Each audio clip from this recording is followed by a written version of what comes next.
Welcome back to my channel. We're about to jump into the energy of all 12 signs. So I guess you could call it just basic general reading. But take what resonates and discard the rest as they all say.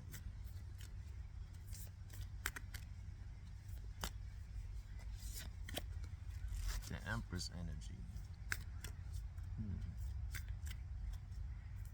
Right now, many of you are sitting in that position of spiritual power. Many of you have gone through and done the rites and the rituals and all the stuff that your path has called you to do in the earlier part of the year. And you just really connected with the gods and the goddesses right now, with your ancestors, with whoever it is that you connect with and rock with. And you so confident within that because you know you've done your end of you've done, your side of things, so they doing their side of things.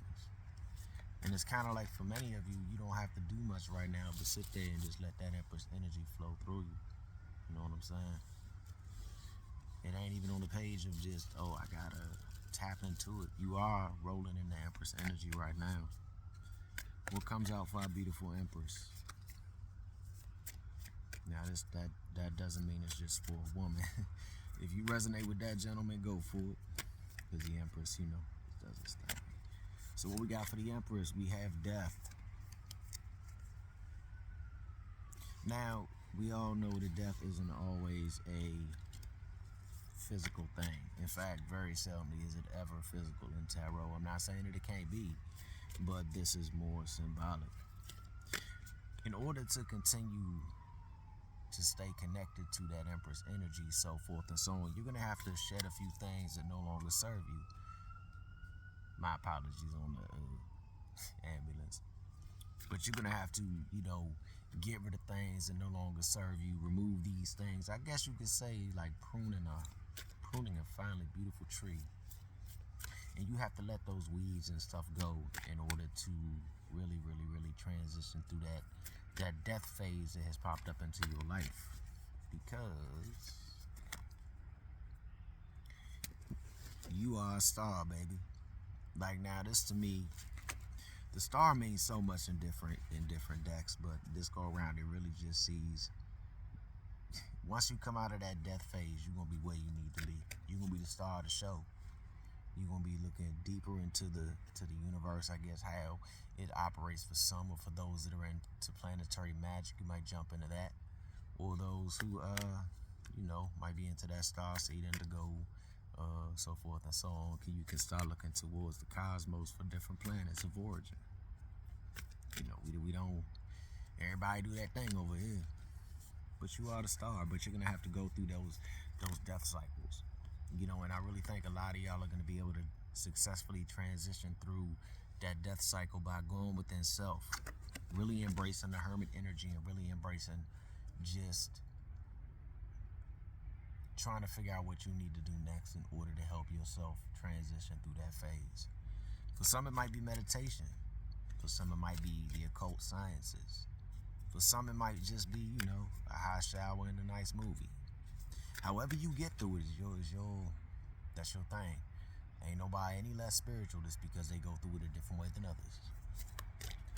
But you are going to have the knowledge and the light of wisdom, the lamp of wisdom, I guess you could call it that, as you go through this death hermit cycle, this death hermit phase.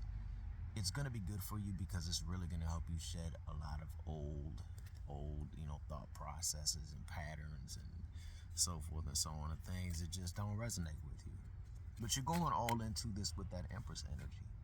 You're going in with your divine connection to your deities, to your source, to your ancestors, to your angelics, daemons, fairies, whoever it is that you click with. You have your connection and you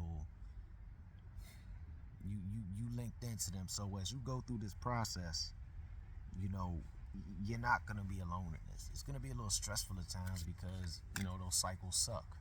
And it's also a big death cycle coming up for people in general this time of the year, because we're in the dark time of the year and not much grows. Things do grow, but we don't got no watermelons and cantaloupes out here growing, y'all.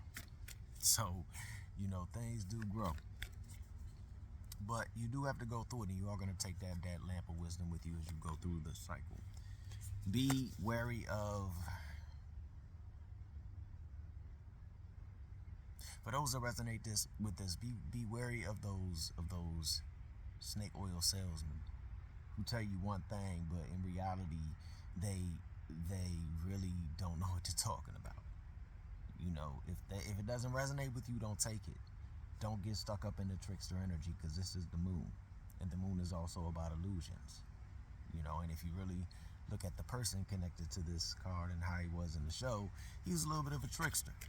So just be open to the illusions. I would say, for those who do work the moon magic or the lunar magic, really focus on the waning cycle right now. That's just my opinion.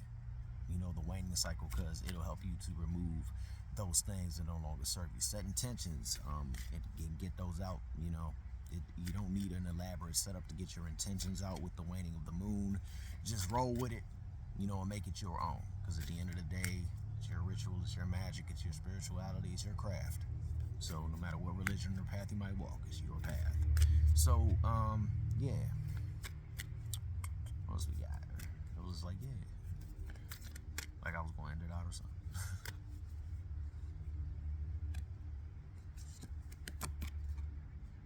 Temperance. Keep things balanced as well. Temperance is also about just balance. Like, to me, that's always been about balance. All the cards that I've seen it on have been about balance. Even Jody Mills in this, she's about balance. She's always been about balance. For those that watch the show, she's just like literally the balance. She's like kind of like a mom figure, kind of like just, you know, so forth and so on. So for those who do feel that they need to connect to the more the motherly aspect of the divine, please by all means do that. That does not just apply to a goddess, that applies to everything on down the line, to an ancestor, Loa, you know, whoever it may be. But it does not always signify a deity. You know, it can even be an angelic, whoever you know, but it's more of a motherly vibe right now. So I'm picking up like ancestors, or maybe even someone who's still on planet Earth. If you know someone that's still on planet Earth and you connect to them on that motherly aspect, then that's good, because that's also going to help you get through this whole thing. So the theme pretty much in this whole daggone thing is you're going into a death cycle with the Empress energy. Yeah, that's pretty much it. You're going into the death cycle with the Empress energy, and a part of you will be left behind when you come out.